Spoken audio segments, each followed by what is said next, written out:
slide, please.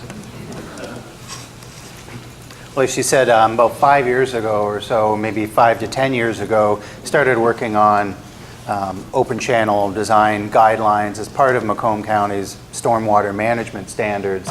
And when we were developing this, we looked to see what are other counties doing in terms of detention, and we asked Macomb County at the time, what are you doing with your open channel design?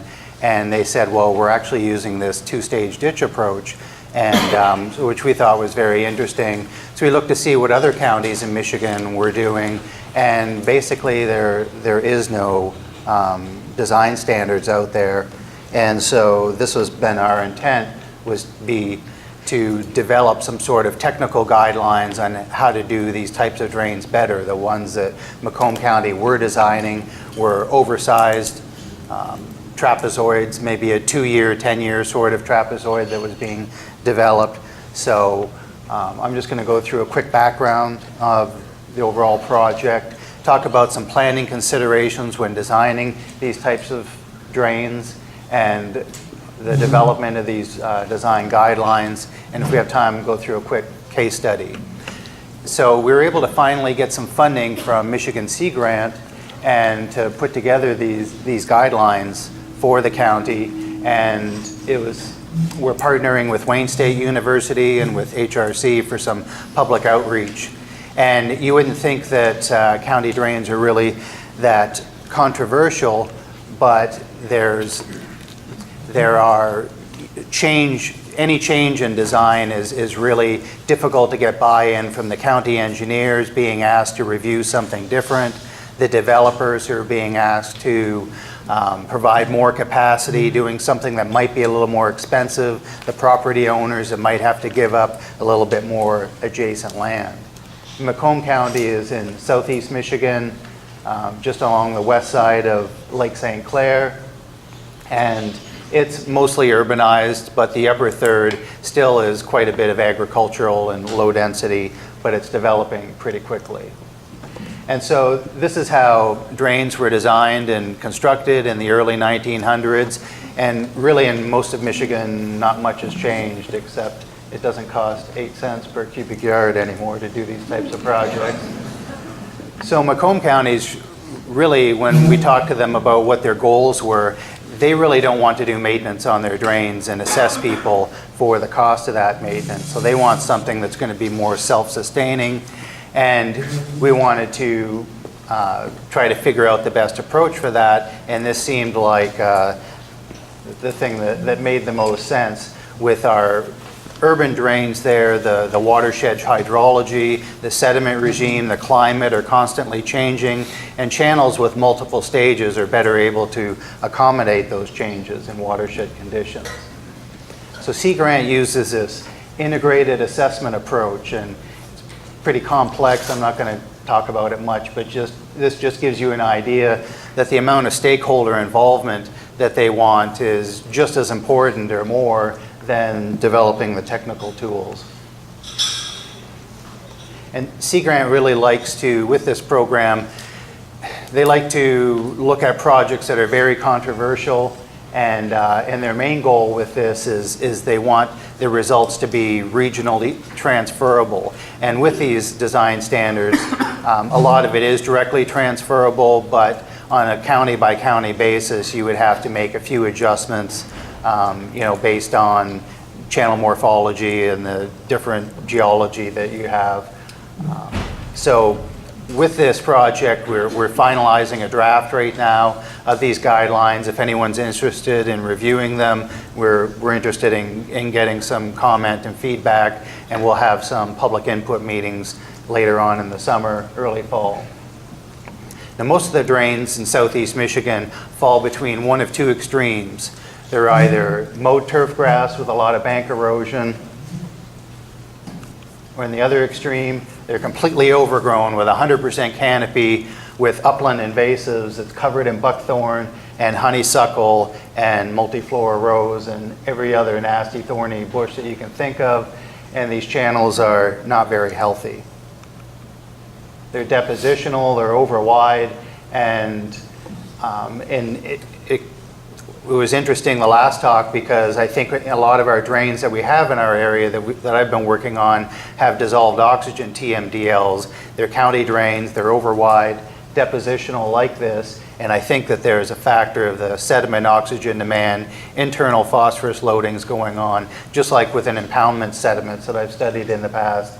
I think that a lot of these processes are causing those wide fluctuations in dissolved oxygen, and they're just very unhealthy systems overall. So the drain code in Michigan was written in the 1950s, and it's due for some change. But our approach, when we're talking to very conservative rural drain commissioners, is to promote this type of new drainage design approach because it has much less risk of failure, and there's a liability from the engineering standpoint that makes that a good selling point, along with reduced long-term maintenance costs and not promoting these nuisance species, the mosquitoes, cattails, Phragmites. And another benefit might be improved property values. This is where some of those economic studies might come in, and that can improve the local tax base. So this was the standard detail. At the time, Macomb County didn't have any standards in writing. Everything was fairly informal. This was a typical cross-section that they gave us, but an 8-foot wide bottom width, that doesn't apply to every single drain in the county, so they had really no criteria for sizing this smaller inset channel. As a result, they were being oversized, and the ones that we see in the ground now have a lot of bank erosion, and they're not functioning very well. And you can see these sort of two-stage ditches. This one's just outside of Toledo. It's functioning much better. You can see by the inset photo the exposed gravel through there. It's much cleaner, moving its sediment. At the downstream end, you can just barely make out there's a monitoring station down there. They're showing improved sediment and nutrient levels coming out of these types of systems. We just heard some great talks explaining all the water quality benefits, so I'm not going to go into that in too much detail. It's been studied and shown. Like I said, we mainly are trying to communicate the economic benefits, and with these channels, we're not trying to do stream restoration within county drains, but we're using the knowledge that we have from stream restoration science to be able to mimic some of the pollutant removal mechanisms that natural streams have, the floodplain denitrification, the sediment transport, and the more stable lower banks that aren't creating a source of pollutants downstream, and the oxygenation, aeration of these types of systems due to the little bit of bed form topography variability. So with our overall approach, there's a minimum standard of having a two-stage or multi-stage drain, and at the other extreme, the county is allowing for natural channel design, but it's really not required. It may be required by the state if there's mitigation involved in a site. We've seen that in a few cases. And in between, they also allow for what we call an enhanced channel design, just something that might have some meandering to it, maybe some habitat components for whatever reason, or due to site constraints. If you find that your site has excess shear stress and you need to add a little bit of sinuosity just to get it to work, that sort of approach is allowed as well. And we're moving away from the conventional trapezoidal design. But essentially what we're doing is a two-stage ditch with a few add-ons. We're starting to consider at least some basic sediment transport to make sure that these systems are going to be self-sustaining, that they're not going to blow out due to excessive erosion, and that once the developer's gone, the drain office isn't going to be burdened with chronic dredging out there. We need to integrate some of these road stream crossings into the design, even if they're not being reconstructed as part of the project. We need to use better erosion control materials. There are blankets and other biodegradable products out there that work a lot better than just throwing down straw and seed, and managing for vertical diverse native vegetation, and I'll talk a little bit more about that in a little while. So with these channels, there's several potential stages out there. In some of the gravel bed channels, we can create inner berms and get even better sediment transport through there, especially if we're not requiring really detailed sediment transport calculations. This can help to reduce some of our maintenance problems. The overall inset channel needs to be designed more to the channel forming discharge and not to a larger 2-year storm event. And the side slopes, some of them are really high, 6-8 feet or higher with layering, you can have geotechnical issues, and those side slopes can be terraced back. And in other cases too, it can be very difficult to identify a bank full stage in some of these urban trapezoidal channels. So this sort of terracing and multi-stage approach works very well. If you're in larger areas, streams, you might have floodplain concerns as well. So the question starts to become, well, what about where you have a parking lot on the top of one bank and these very confined drains in urban situations and utilities, infrastructure in the way, and you can't have adequate floodplain width constructed? In those cases, we're considering more of a B-type channel, step pool system. This costs a little bit more, but that's kind of a trade-off by not giving us the floodplain width that we're looking for. So these technical guidelines are just that. They're not drainage rules. They're more a guideline for the designers. We want to give them some flexibility because every one of these sites are completely different. It's just like with the water quality criteria. Here's the standard that we're looking for you to meet. Well, here are the guidelines, and we're looking for some amount of innovation and the ability to look at the overall valley types and stream types, because in Macomb County, there's a distinct difference along the lake plain area. It's more of a lacustrine valley types. As you go into the western parts of the county, you're much more into morainal features and gravel bed channels, and having that ability to recognize when certain stream types should be constructed is important. So we try to avoid talking about stream morphology and valley types and the overall geology of these sites, but we found that in order to select appropriate width to depth ratios and things, we really can't avoid that completely. So there's some initial discussion on some of these considerations. With these types of incised channel, what's the overall approach? Does everything need to be excavated at a much lower elevation to create a priority 2 type project, or are there other options in some cases? And for the most part, we're trying to promote an alluvial design. There are certain reaches where you have infrastructure involved, you need some grade controls, and a threshold design may be appropriate. And we're just referencing the new NEH 654 NRCS manual for some of those existing references. And the question is, should we be providing regional curves, or should we require engineers that, we have to explain to them what a reference reach is first, and then expect them to go out and try to find one in their watershed. This is something we're still considering, but using multiple approaches and as a series of checks and balances is always best, I think. And you have width constraints, right-of-way widths with some of these drains vary all over the place. In existing vegetation, what do we do with it? I'll talk about that in a little while. And our overall erosion control approach is to use these biodegradable blankets. It's much more cost effective and avoid armoring the banks for the most part. So the floodway shelf width that we're looking at as a minimum standard requirement is 3 to 5 times the bank full width. In some cases, that's just not going to be possible. I've seen some of the urban drains in Macomb County where there's too much infrastructure, parking lots and other things along top of bank. You can't get that width. So, you can provide sort of a step pool type system.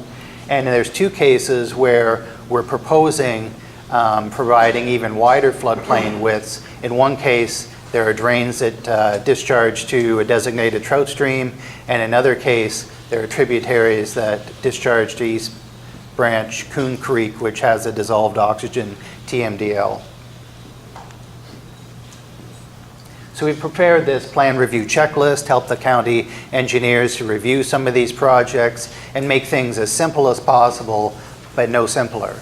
So essentially, we have a few hydraulic inputs that are being provided, the overall bankful discharge and cross-sectional area. And if you're able to select, whether this should be a C or an E stream type, you can select an appropriate width to depth ratio, know what size material is moving through your watershed, and it will calculate for you the width, depth, the power and shear stress, and what size material is being moved. And it's kind of an iterative approach. If it's too large a material being moved, then you can adjust your slope or your width to depth ratio, and the spreadsheet kind of calculates some of this for you.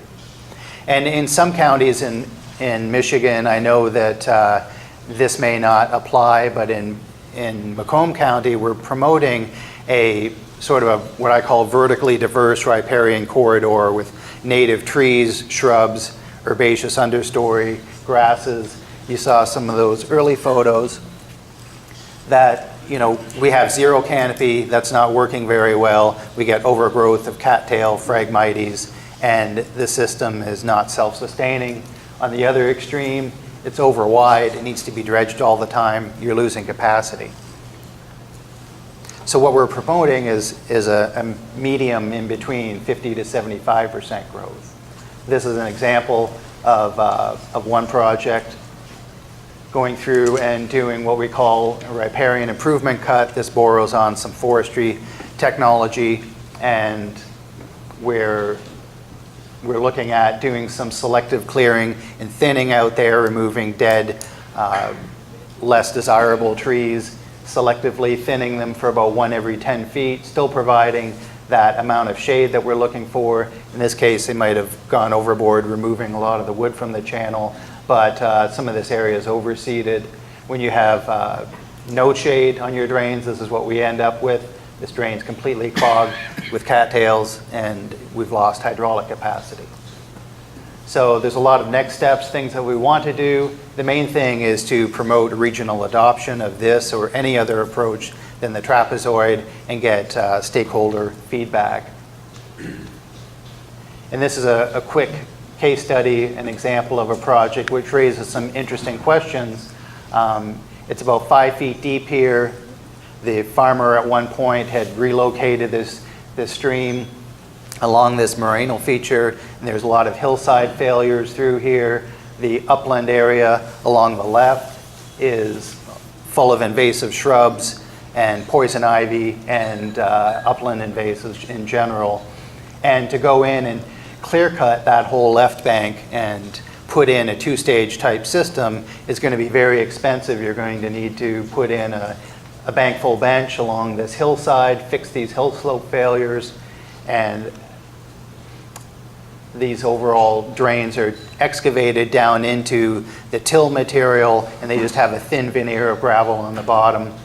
But our approach was to do kind of a plug and pond method and just abandon that old channel and recreate a small channel up on the floodplain, meandering through there like this. This is only about 350 acre watershed, very small stream through there. But the question is this allowable within a county drain system? Maybe if there's infrastructure or other things within the valley, you could do some sort of setback levees, but not making things 5-6 feet deep in these headwater tributaries. If it's less than 2 square miles, our state floodplain regulations don't apply. So maybe in our headwater tributaries, we need to allow for some of these type of approaches as well. We have some project fact sheets back at our table over there and articles on this project. So feel free to grab some of that or one of my cards and offer to provide some feedback on our design guidelines when they come out later this spring. Do we have a few questions?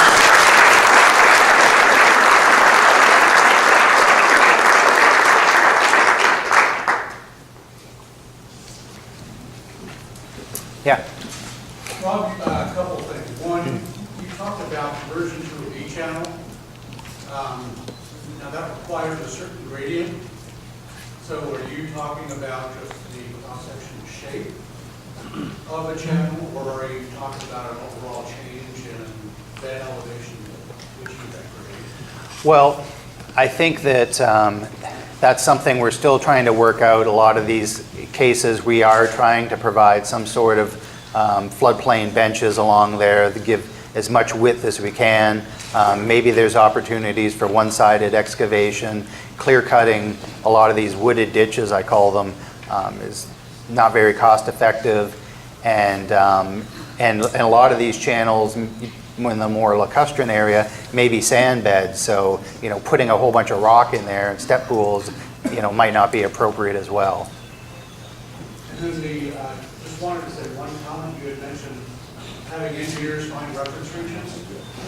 Perhaps a recommendation should be to involve hydrologists or geologists in the selection of those things, since that's what they're forte. Right, and we have some good hydraulic engineers at DEQ that often work with the engineers if it's a permitted project and it's not considered maintenance. We're also developing some regional curves for this project. That's part of what we've been doing. I've just been taking some existing data and doing some analysis, and we're finding that we got some pretty good correlation for an urban curve and a more rural curve there. We're just providing discharge and cross-sectional area. And because of that width to depth ratio variance, you know, the designer needs to confirm that they're going to get adequate sediment transport. So that's something that there's a lot of variability in width. Yes? Yeah, it seems like you had a number of different social and physical settings. Would you start your project with a common definition of failure and healthy? I think that failure from the county's perspective is something that needs chronic maintenance, and that typifies most of the trapezoidal drains. They're either, you know, a lot of bank erosion going on, or they're so wide and they're very depositional on the bottom, and you have to dredge them. So, you know, self-sustaining, I guess, and lack of maintenance is the primary concern from the county's perspective. But at the same time, for the water quality components, they're trying to meet the requirements of their Phase 2 permit. They have their watersheds located in an area of concern. They have 6 or 7 watershed management plans. They have TMDLs. So you have all of these regulatory components. They don't want more TMDLs. So. I mean, did you go through a conversation, or was that kind of everybody kind of started on the same page as to what those definitions were? Well, I guess they just kind of gave us their goals of, we don't want to do maintenance. So we took that as being the primary concern. But, you know, what is healthy is kind of, is a good, you know, talking to the general public, a good term to use, but it isn't, you know, there's no way to really define that easily. Yeah. A lot of the two-stage design concepts always show excavating out the floodplain and not working within the stream itself. But a lot of these systems, the stream is overly wide and sedimenting in. Right. How do you narrow up that channel, or have you guys done any where you've actually had to narrow up that base flow channel, and how do you accomplish that? We've done it a couple of different ways. You know, one way we did recently last year was sort of an induced meandering approach. We took a channel that was twice as wide as it should be, and in doing that riparian improvement cut, we created some inert brush bundles, essentially, with a lot of box elder and ash limbs and other treetops, and anchored that material in order to allow deposition to occur, and a pilot channel, and it was a fraction of the price. Other ways are that you can build lifts down in the channel, you can install tow wood and any number of different structures. You can, the other thing we're looking at is possibly going in along the top of bank and planting wild rye and getting a good seed mix growing, and then transplanting that material directly down in and making those benches. That might be a lot more cost effective. So there are different ways of doing that. We don't really have details, construction details on all the different approaches that could be used, but that's kind of a wish list item. Great. I think everyone's probably ready for lunch.